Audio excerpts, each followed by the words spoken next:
The Chicago White Sox out-hit the Baltimore Orioles by 6. However, the Sox lost the game by 2 runs. White Sox had 11 hits but could only manage 3 runs. Time is running out for the White Sox to turn things around and play some solid baseball for an extended stretch. However, general manager Rick Hahn still believes in this team and their championship ambitions. The question is, do you? You are Locked On White Sox, your daily Chicago White Sox podcast. Part of the Locked On Podcast Network, your team every day.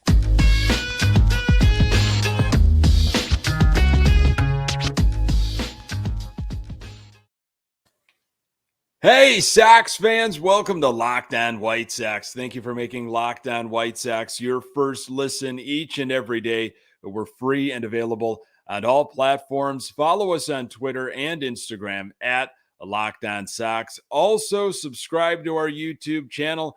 Just search Locked On White Sox. Hey, I'm your host, Nick Morawski, a lifelong diehard Chicago White Sox fan, recording this podcast just blocks from the ballpark in beautiful Bridgeport. You can find me on Twitter at Nick_GGTB.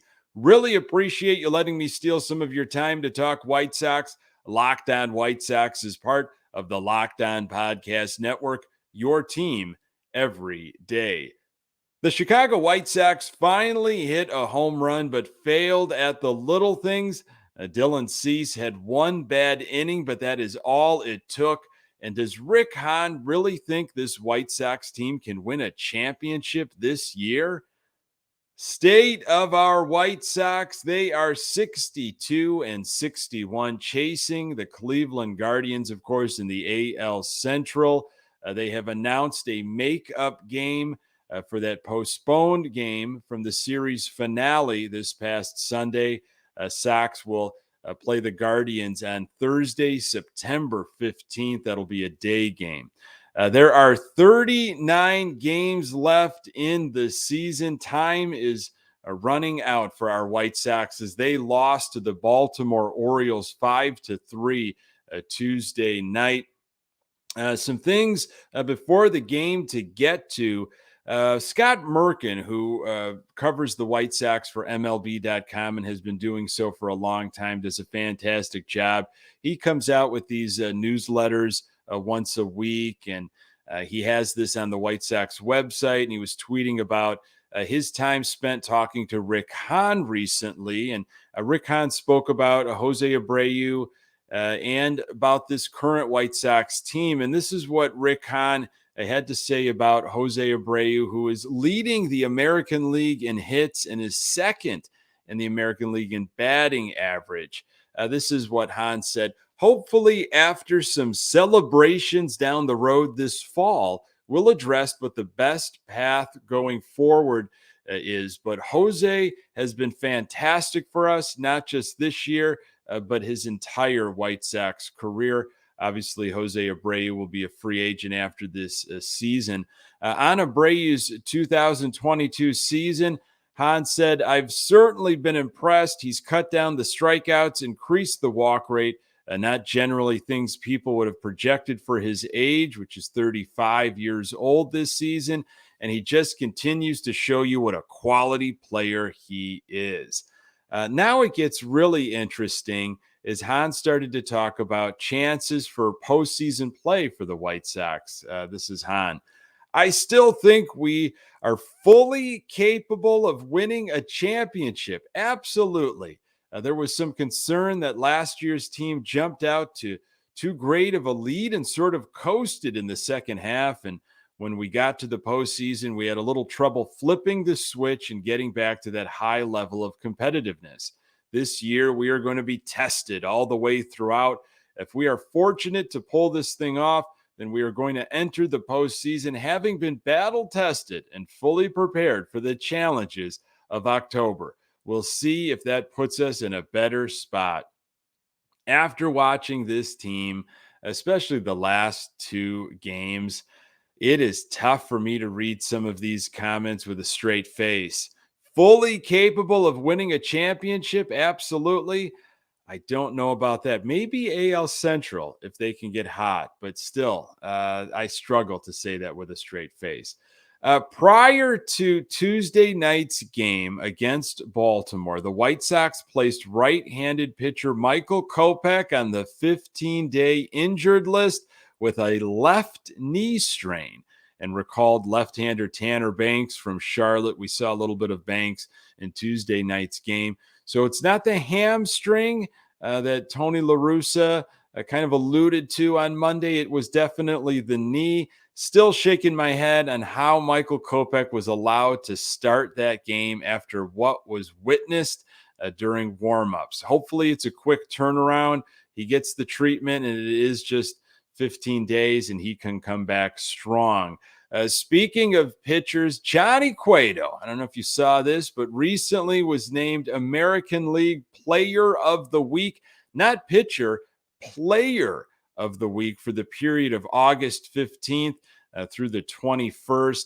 He is must-see TV, absolutely electric stuff. He is a joy to watch. He has got something different for you almost every single hitter, sometimes every single pitch has got a different windup. He'll quick pitch you, and he's got so much movement. Where would this team be without Johnny Cueto? I mean, this team is tough to watch right now. But I'll tell you, when it's a Johnny Cueto game, I feel like that is a well-attended or well-watched game. Baltimore only had 5 hits in the game on Tuesday, but it's not what you hit, it's when you hit them.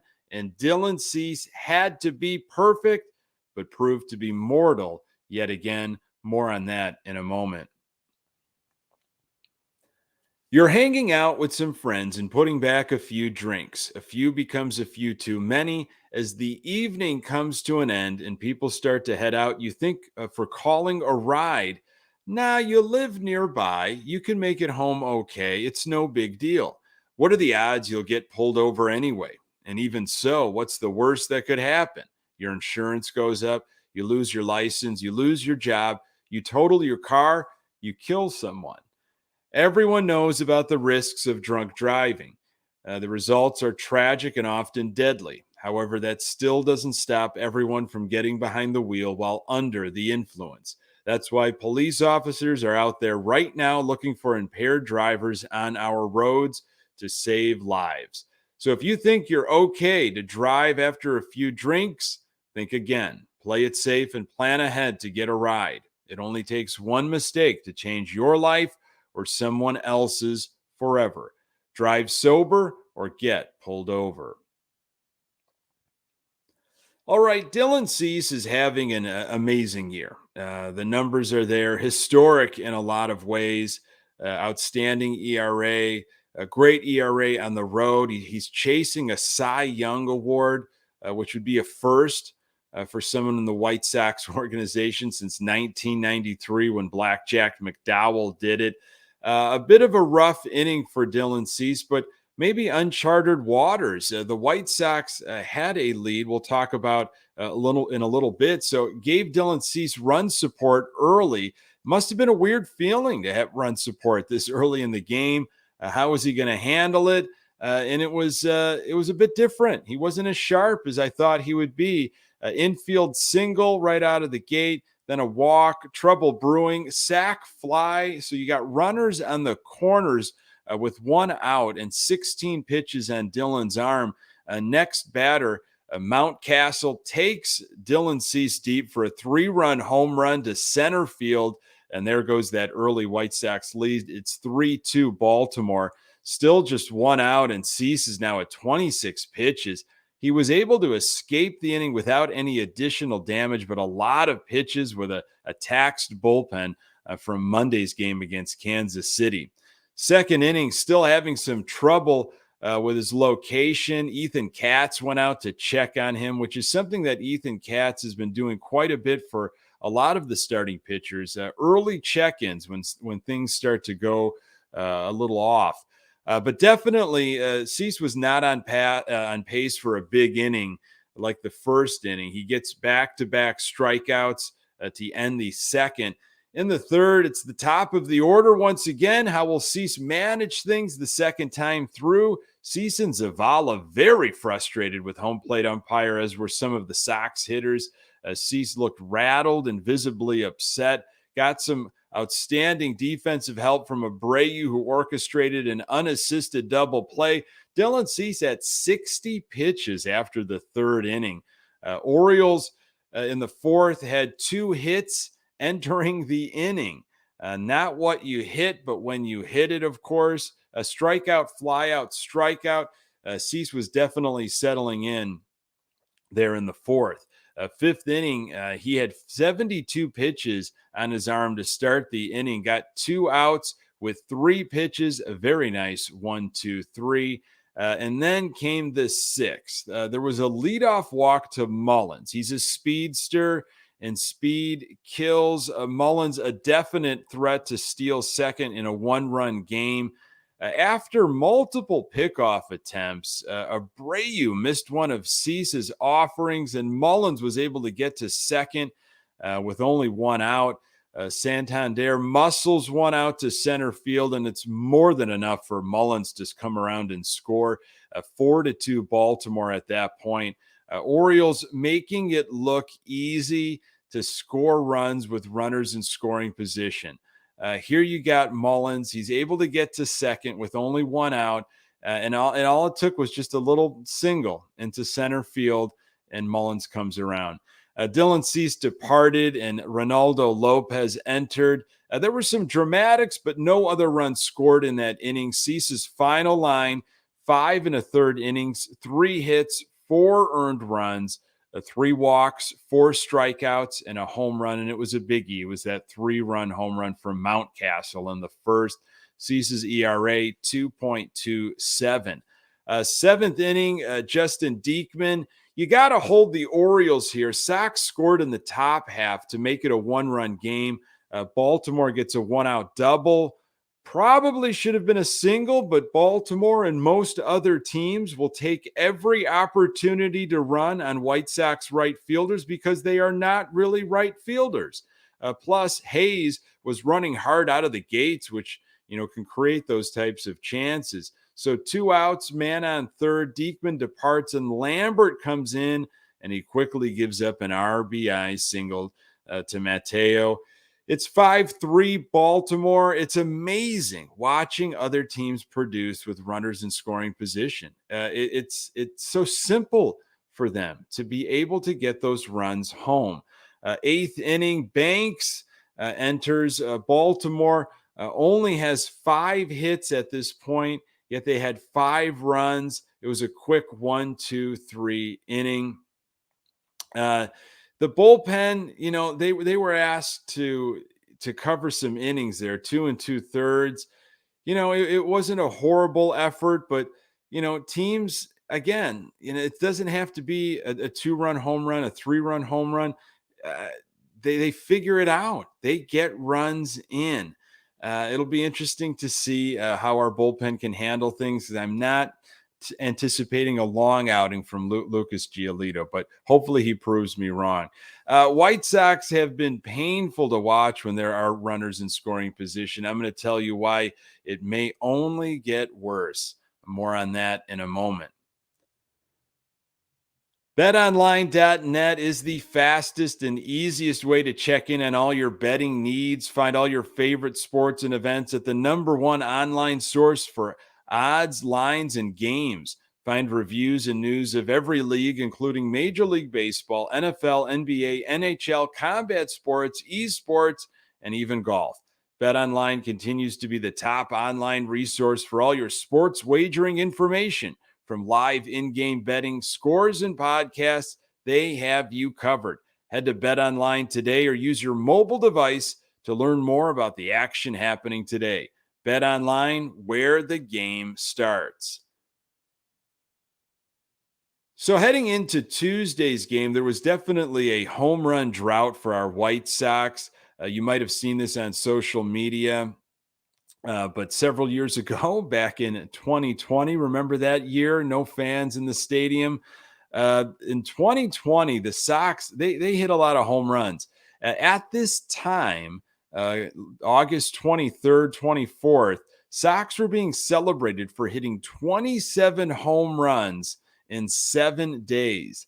That's crazy. I can't even fathom that with what's been going on with our White Sox. Are the Sox pressing right now? Do they think, we should be doing better? And it's just a matter of, swinging harder, trying to change my mental approach. I don't know what it is, but it just hasn't been working for the White Sox in the power department. That did change in the first inning, though, on Tuesday with a man on. Eloy Jiménez hits a home run, the first home run since last Thursday in that Houston series finale. It was a sight for sore eyes. It was glorious. Cleared the left center fence, and it was quickly 2-0 White Sox.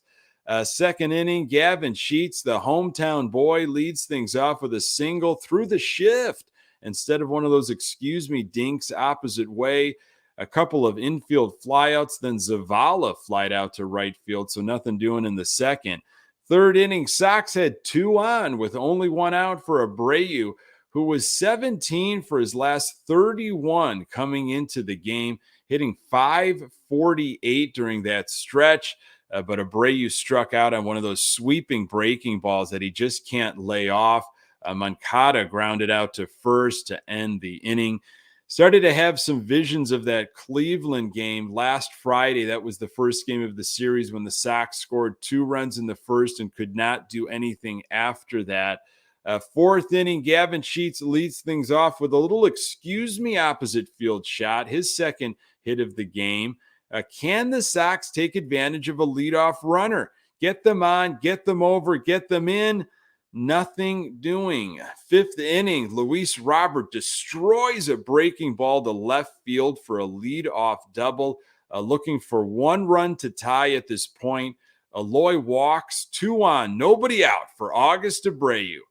A line drive shot to second base, caught, 1 down. Thankfully, Robert wasn't doubled up there. Moncada flies out to left field. Can Sheets, the hometown boy, be a hero for the White Sox? He flies out to center field. It's just unbelievable. Robert with a leadoff double, and you can't move him at all. He stays stranded right there. But as I just talked about previously in this episode, and you watched it, and you've been seeing it from other teams, it just seems so easy for other ball clubs to get those runs in. Let's go to the 6th inning. Zavala with a base hit. Baltimore went to the bullpen. Pollock grounds out. The Orioles, this is the 7th. The Orioles just tacked onto their lead in the bottom half of the 6th. It was 4-2 as the Sox went to work. Robert smashes a ball off the left field wall. Would have been a home run last year. And of course, I say that because Baltimore moved their fences back during the off season.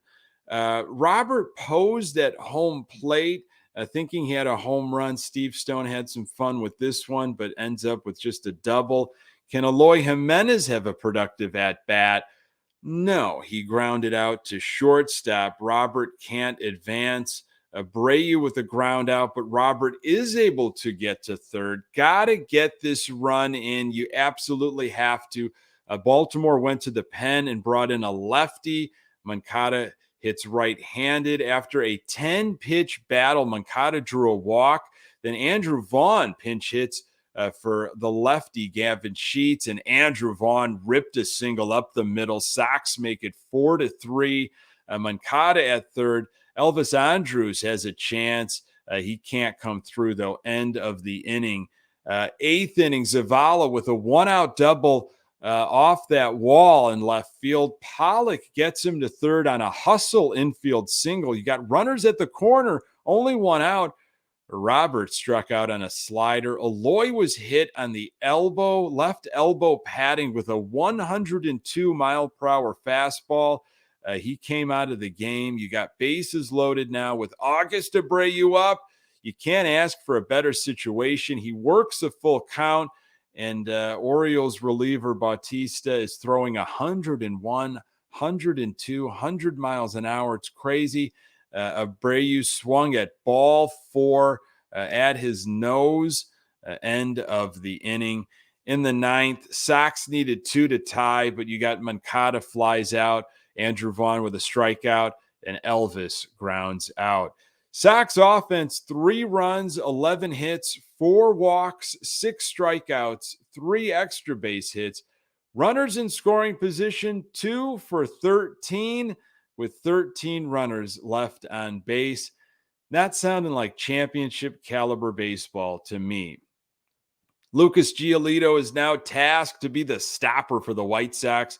We all know what happened during his last start against Houston. Needs something very, very different from Giolito on Wednesday night. Hey, thanks for making this podcast part of your daily routine. You can find the Locked On White Sox podcast absolutely everywhere you find your podcasts. We are on Twitter and Instagram at Locked On Sox. You can find me on Twitter at Nick_GGTB. Thanks for making Locked On White Sox your first listen. Now make your second listen the Locked On MLB podcast. MLB expert Paul Francis Sullivan brings humor, passion, and unique perspective on every team and the biggest stories around the league. Follow the #1 daily league-wide podcast, Locked On MLB, on the Odyssey app, YouTube, and wherever you get your podcasts. Coming up on the next episode, I will recap Lucas Giolito's outing, hopefully be talking about a White Sox winner. Appreciate you making time for the Locked On White Sox podcast. I'm Nick Morawski, and until next time, go Sox.